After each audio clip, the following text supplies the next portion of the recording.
The Army National Guard has a dual role, serving both the state and the nation. They respond to state emergencies like natural disasters or civil unrest, while also being ready for federal deployments, for combat missions, or homeland defense.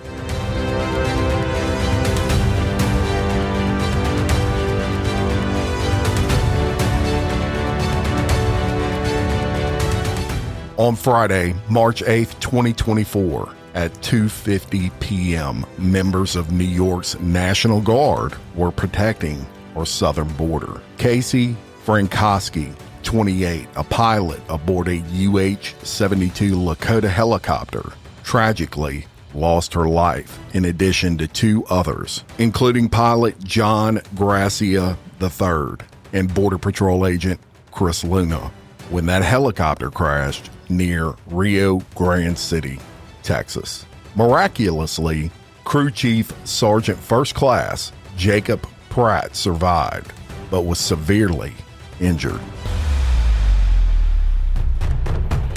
On today's episode, I'm going to focus on one of these heroes, though they are all equally deserving. Today, my Memorial Day is all about remembering Casey.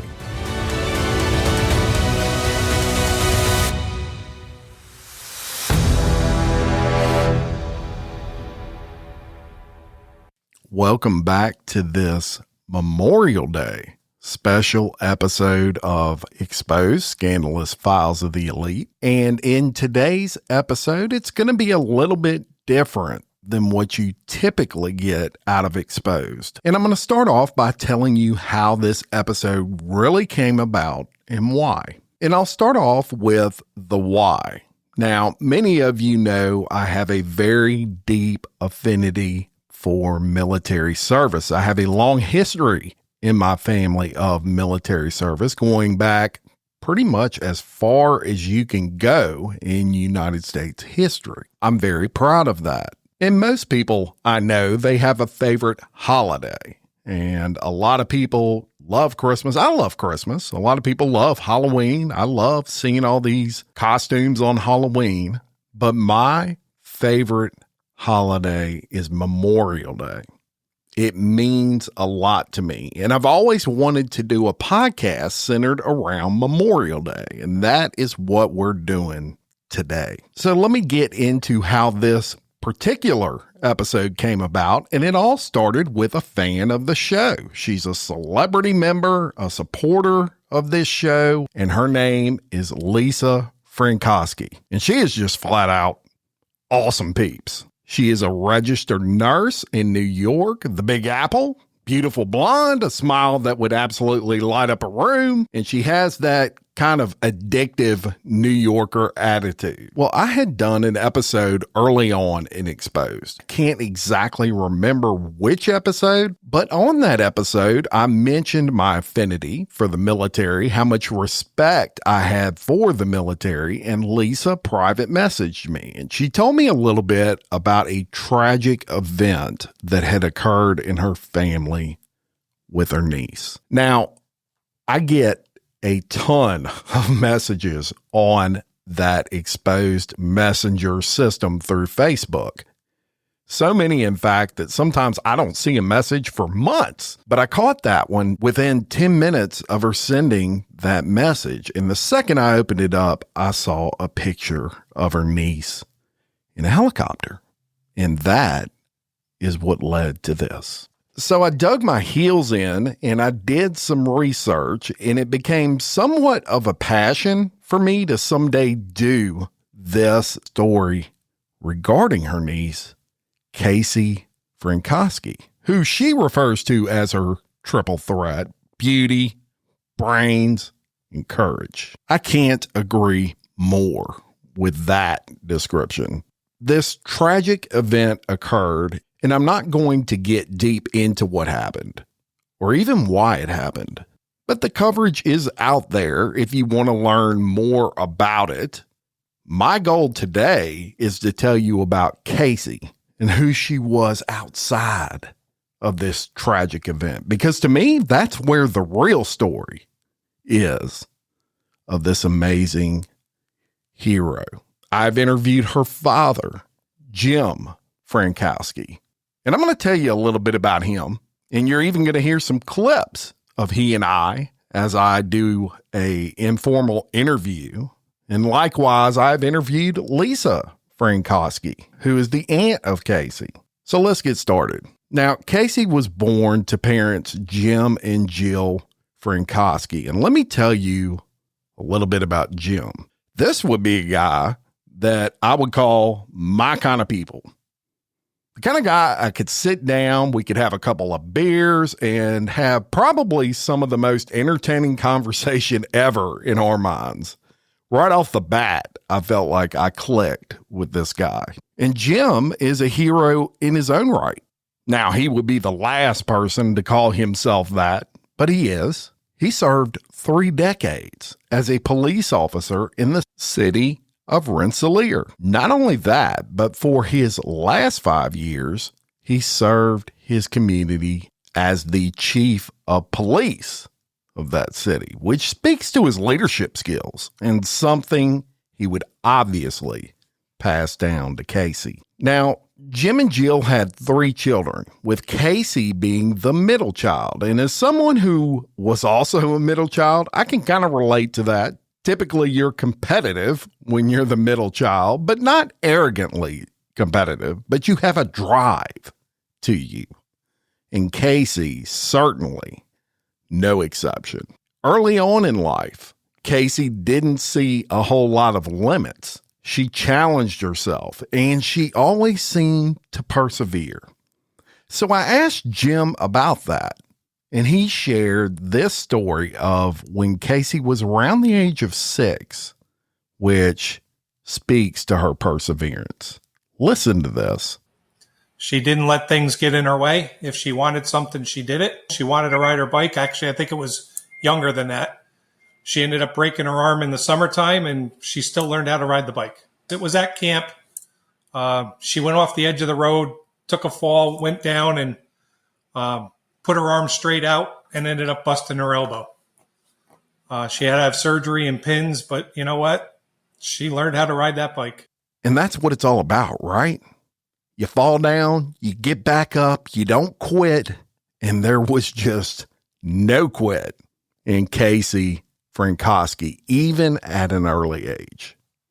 Now, as she gets older, she gets involved in other things. She gets very involved in bowling, absolutely loved to bowl. She played softball. She was a cheerleader. And interestingly enough, she was also a Girl Scout for 13 years until she was 18 years old. It was those early years, as a matter of fact, in the Girl Scouts that formed Casey's love for the outdoors.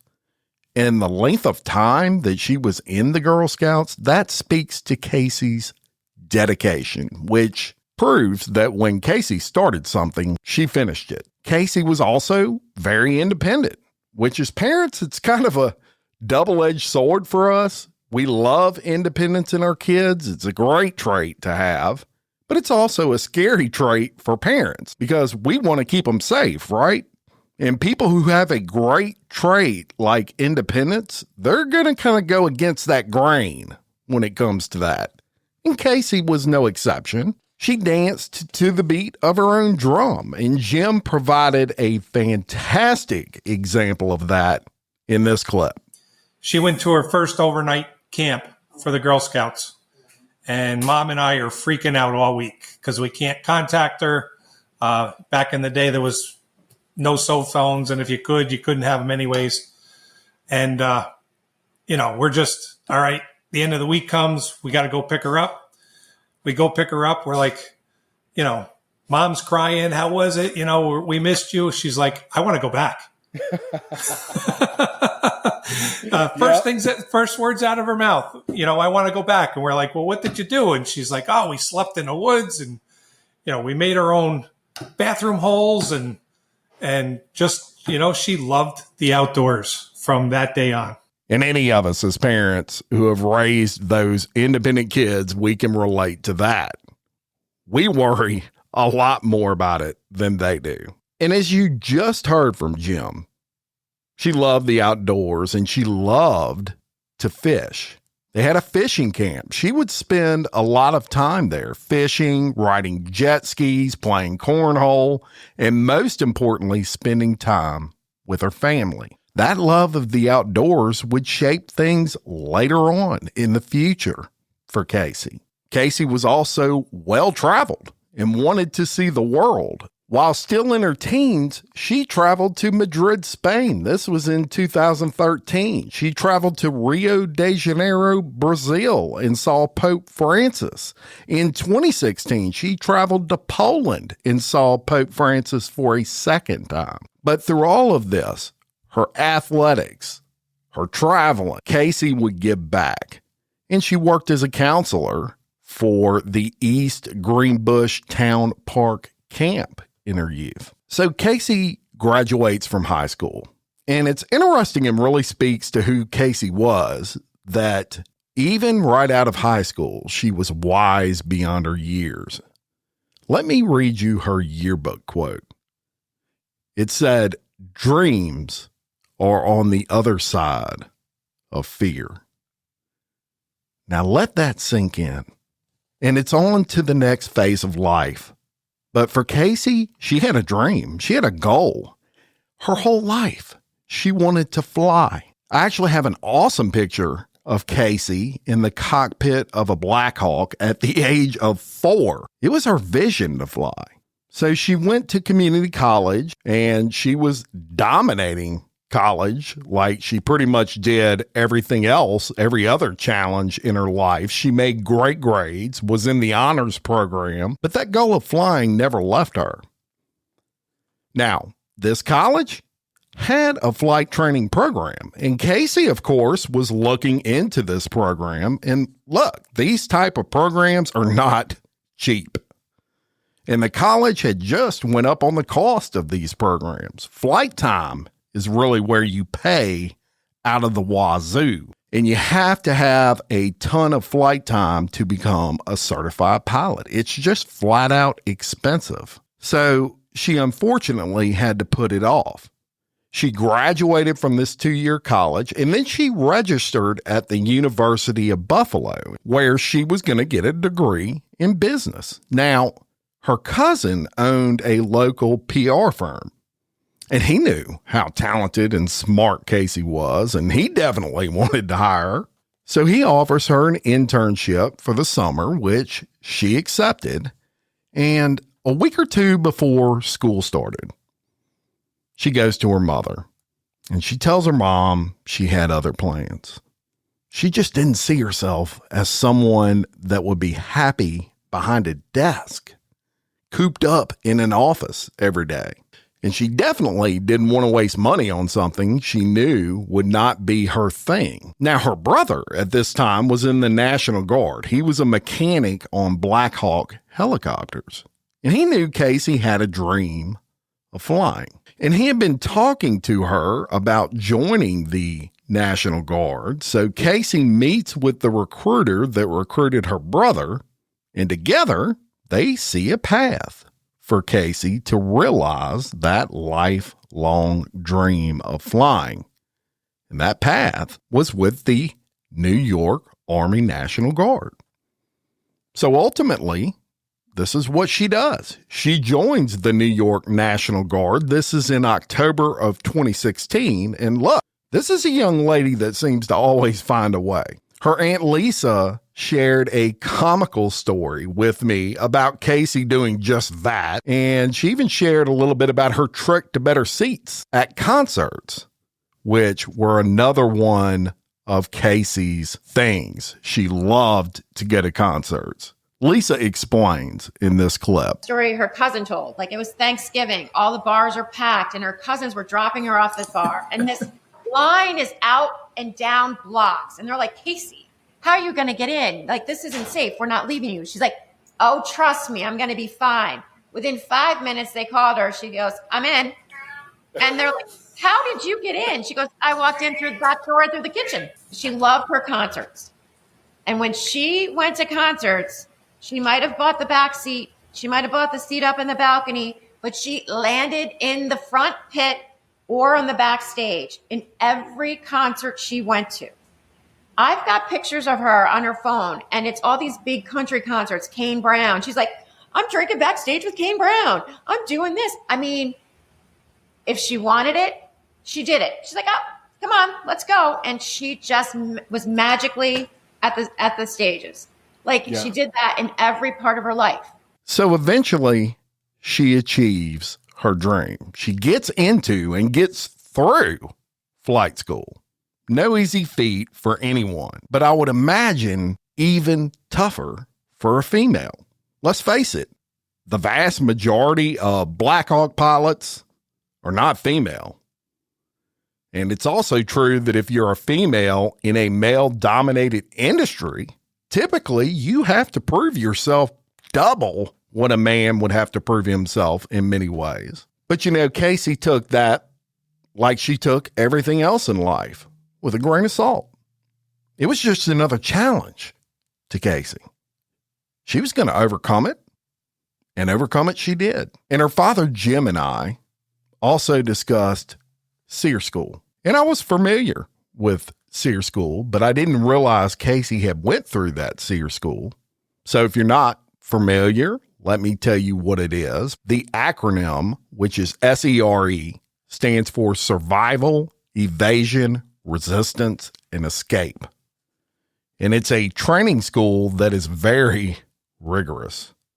The school teaches you skills for evading capture, resisting interrogation. Very intense school. And this school has a very high attrition rate.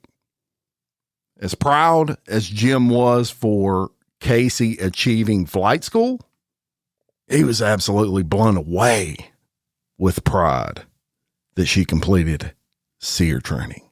And y'all, I can't begin to convey how impressive that is. Now, along the way, Casey lifted up others. It wasn't just about Casey. That's just who she was. Her father, Jim, shared a story with me where she had a friend in the National Guard, and this guy was struggling to do his boards and get chosen for flight school.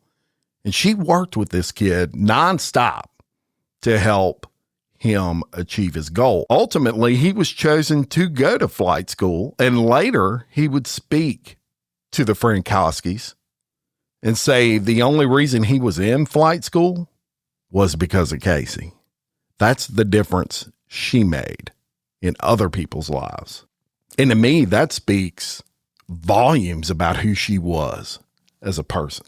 And it's also important to mention that Casey's service did not stop with the Army National Guard. At home, Casey was a volunteer firefighter, as well as a member of the Environmental Conservation Corporation.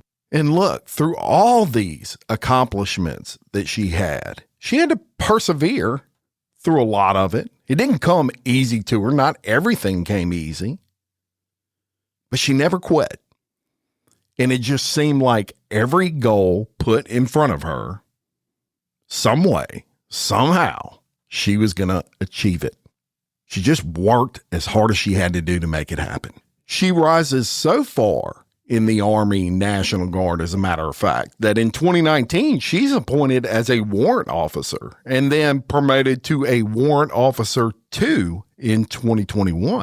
Along the way, she becomes a pilot of the UH-60 Black Hawk helicopter and the UH-72 Lakota helicopter. In November of 2018, she deployed to Kuwait, and she remained there until September of 2019. And while there, she was with Detachment 5, Company C, 2nd Battalion, 245th Aviation Regiment, as a mission planner in that unit, which flew the Army's C-12 transport aircraft. Casey then graduated from flight school in July of 2021.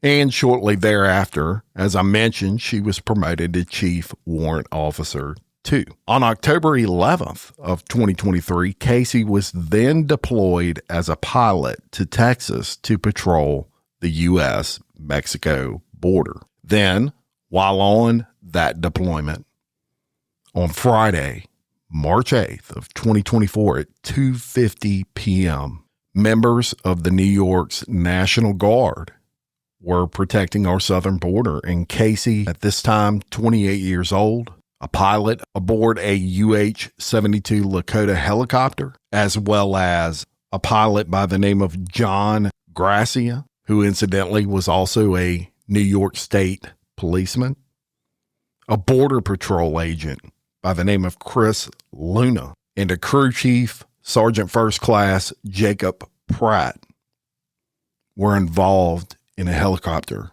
crash. Sadly, Casey, John, and Chris passed away in that helicopter crash.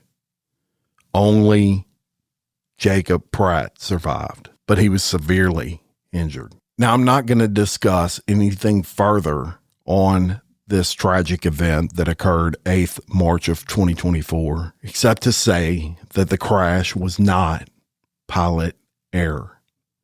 Throughout her military career, Casey garnered many awards, including the Army Accommodation Medal, the Army Achievement Medal, the National Defense Service Medal, the Global War on Terrorism Service Medal, as well as the Global War on Terrorism Expeditionary Medal. She earned the Army Service Ribbon, the Armed Forces Service Medal, the Non-Commissioned Officer Professional Development Ribbon, the Armed Forces Reserve Medal, and the Basic Aviator Badge and Basic Aviation Badge. Her funeral drew thousands to pay their respects, and even the governor of the state of New York spoke during her funeral. But it was her cousin Leah who really got me as she spoke. She did a phenomenal job of telling who Casey was in the eyes of someone that knew her so well. It was so amazing, in fact, that I'm going to play it for you now so you can hear it. Hello, everyone. My name is Leah, and I am Casey's cousin. I'm also her former 5th grade teacher, but we will get to that later. I'd like to thank each and every one of you for your support, your love, and your kindness. It means the world to our family, especially to my Aunt Jill, Uncle Jimmy, and my cousins Tyler and Jesse.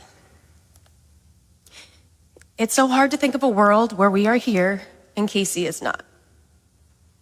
Casey was a beautiful, intelligent, vivacious, and spirited soul. Her smile was infectious, and she lit up every room she entered. She was a natural-born leader, a role model, and someone you could always count on. To say the world has lost a bright light is an understatement. Casey was as wonderful and amazing as she was because she had the best family. My Aunt Jill and Uncle Jimmy are two of the most loving and compassionate people I know. They always showered Casey with love. They believed in her, they cherished her, and they knew she was destined for great things. They never discouraged her from doing anything.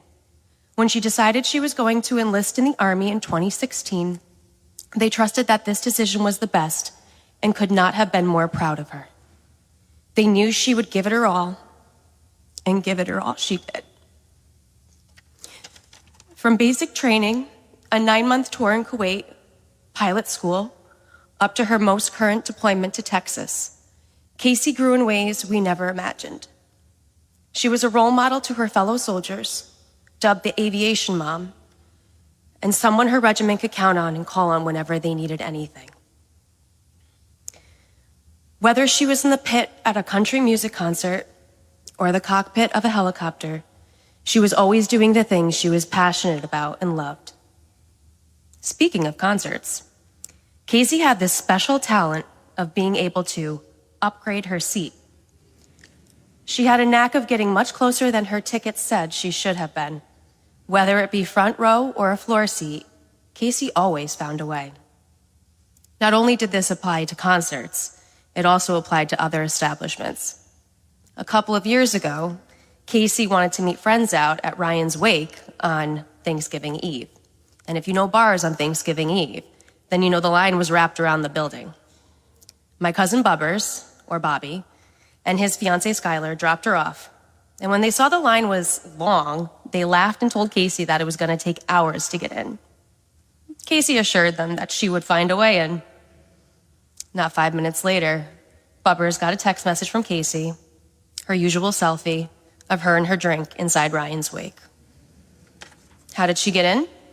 In great Casey fashion, she simply snuck in the back door. If you know Casey, then you know how much she loved camping at Alpine Lake with her family and her friends. There was nothing more she loved than spending time with my aunt, my uncle, and my cousins. Alpine Lake was one of her absolute favorite places in the world. She forged so many wonderful relationships over the years. Casey was always down for anything, especially a good game of cornhole. There was nothing more she loved to play at camp, and she loved it even more when she won. Casey was known for being the life of the party. You could always count on her for a good time, even if that meant showing up to camp as Joe Dirt. She could always find the fun, and she lived it up to the fullest. I cannot mention camp without her mentioning her prized possession, her jet ski. She was so happy when she finally got one. She would spend so much time out on the water, riding solo or with a companion. There was nothing more she loved to do in the summer than spend her time with her Alpine family. As I said in my introduction, not only am I Casey's cousin, I was also her 5th grade teacher. And I'm sure you're asking yourselves, how could you have been her teacher, Leah? You're so young. First off, thank you. Secondly, I didn't mention this, and I'm sure you'll be floored by this, but Casey and I are actually 12 years apart. So it is possible. I actually was a student teacher at the school the year she was in 4th grade. Mrs. Bishop, the teacher I taught with, was due to have a baby the following year, and she asked me to fill in for her while she was out. And I remember viewing her class roster and seeing Casey's name on it. And I freaked out because A, I didn't know if you could teach your cousin, and B, I didn't want to create any problems for Casey, meaning I didn't want anyone thinking I was giving her special treatment, and I didn't want her getting any slap because we were related. I still remember the first time she called me Miss Nardacci. Actually, she said, Miss Nardacci? Yeah, it was a little awkward for the both of us in the beginning, but that year, I was so blessed to see a side of Casey I never saw. She excelled in school, and she was a role model student. She had great friends and friendships she still has to this day, and was an all-around great kid. I'm so happy I was able to have that special experience with Casey. It's something I will always hold near and dear to my heart. Casey and I always joke that we would be the crazy single cat ladies. We both have not 1, not 2, but 3 cats. Casey would jokingly become the 3rd wheel on many of her brother Jesse and sister-in-law's Regan's dates. In fact, she didn't have to be invited along with them. She would just show up. On one specific date to Red Lobster, it happened to be endless shrimp night. Casey went all in and had about 9 helpings, and she probably would have went for a 10th, but decided to stop because Jesse and Regan were making fun of how much she had already scarfed down. However, her days of singledom were short. And last year, she met a very special man, Anthony, who quickly became her person. Actually, I think it was the moment after their 2nd date when she met his entire family, and when he rinsed his hands off outside in a puddle after they had eaten wings all night at the Glens Falls Wing Fest, that she knew he was the one. Anthony, from the bottom of our hearts, we thank you for loving our Casey and for showing her what true love really is. Casey loved to travel. She has been all over the world, from traveling all around the USA to Europe, South America, and Asia. She's seen more things and been to more places than your typical 28-year-old. She truly knew how to live life to the fullest. Casey was happiest when traveling alongside her friends and family. This summer, Casey and her family took a cruise to Alaska to celebrate Regan and Jesse's honeymoon. They loved Alaska, specifically Juneau, so much that Casey and Jesse jokingly said they would move there, where Jesse could become the police chief and Casey would become the helicopter pilot tour guide for the glacier. Although they were joking, I feel like that could have become a reality. Casey could have and would have absolutely made that happen. Not only did Casey love traveling with her family, she loved spending time with her friends, and they loved spending time with her. Dubbed the life of the party, Casey knew how to have a good time. She also knew how to push people out of their comfort zones.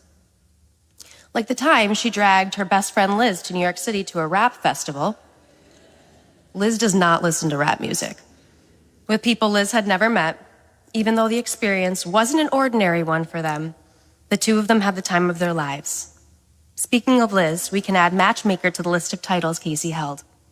She introduced Liz to John, and this May, they'll be married. Casey was excited to be standing by Liz's side as her maid of honor. She may not physically be standing by you, Liz, but I know she'll be there celebrating you just as much as you both celebrated in life together. Casey loved nothing more than serving her country. She enlisted in the Army National Guard in 2016. Casey graduated from Chief Warrant Officer School in November 2019. She was then promoted to Chief Warrant Officer 2 in 2021. Casey had dreams of becoming a pilot, so it was no surprise when she decided she wanted to go to flight school in Alabama. Casey graduated in July 2021 and then trained to become a UH-60 Black Hawk helicopter pilot. Casey was deployed this past October to patrol the United States-Mexico border, along with fellow soldiers and close friends, John Gracia and Jake Pratt. Our support is with the Gracia family as they mourn the loss of their beloved John, and with the Pratt family, praying that Jake makes a full recovery. We extend our support to Border Patrol agent Christopher Luna's family. Casey was one in a million. She was the best daughter, sister, granddaughter, niece, cousin, sister-in-law, friend, pilot, soldier, and human being. She was taken away from her loved ones way too soon. I know Mama, Grandmommy, Grandpa Nerdachi, and so many other loved ones that have passed are taking care of her for all of us. My Aunt Jill loves the song See You Again by Carrie Underwood, so I will close with this, and I also have Casey's favorite drink with me. Don't worry, I'm not going to open it. Sorry. Casey, we will see you again. This is not where it ends. We will always carry you with us until we see you again. What a beautiful tribute from Cousin Leah. Now, on March 23rd of 2024, a writer for the Post-Star, a guy by the name of Andrew Valenza, he wrote an article titled, "What is Memorial Day About?" And this article was centered around Casey Frankoski, whom he knew. It's absolutely amazing, very well written, and I'm going to read it for you quickly now. And it starts, before you get the grills ready this weekend, I'd like to give a respectful reminder that Memorial Day isn't about celebration. This weekend is not about the 4th of July or even Veterans Day in November. In fact, Memorial Day isn't even about the vets you will be seeing in the parades this weekend. No, Memorial Day isn't a day of parties. It is first and foremost a day of reverence. You won't be sharing Memorial Day with the people this day is about. You won't laugh over cheeseburgers and beer and go out on a boat with these veterans. And you won't be able to hear their often way too dark jokes. For some families, this won't be anything new. For others, this will be the first Memorial Day without someone from their family who served at their party. Back in March, James and Jill Frankoski lost their daughter. Casey Frankoski was a UH-60 Black Hawk helicopter pilot with the New York's Army National Guard's 42nd Combat Aviation Brigade until deploying to patrol the Texas border with 1st Battalion, 224th Aviation Regiment, where she lost her life, alongside another pilot, John Gracia, and a Border Patrol agent. I knew Casey since college. We were in the Guard together, though in different units. But our dads, who were also in the Guard, were friends. On summers and weekends like this, we would bring our boats up to where the Hudson River meets the Sacandaga, I think I'm pronouncing that correctly, in Hadley. Her friends and family will tell you how obsessed she was with her jet ski. I like to think I started that obsession when I took her for her first ride on one. In return, she taught me how to shotgun a beer. In 2018, Casey deployed to Kuwait, and when I deployed in 2020, she became a very close friend. Texting me every single day, she knew what it was like for someone to be so far from home and didn't want anyone to feel alone. Even when you have your unit there with you, and in my case, your family too, it means everything knowing someone back home is still checking in on you on a daily basis. I got the news of Casey's death while driving through a rainstorm, just getting off the Tacoma Parkway. My mom called to tell me what she'd heard, and for a long time, I just didn't know what to think or how to feel about it. It was both a very matter-of-fact feeling and a this isn't real feeling. A big part of me felt like I didn't deserve to feel strongly about it because her family's suffering would be so much greater. Who was I?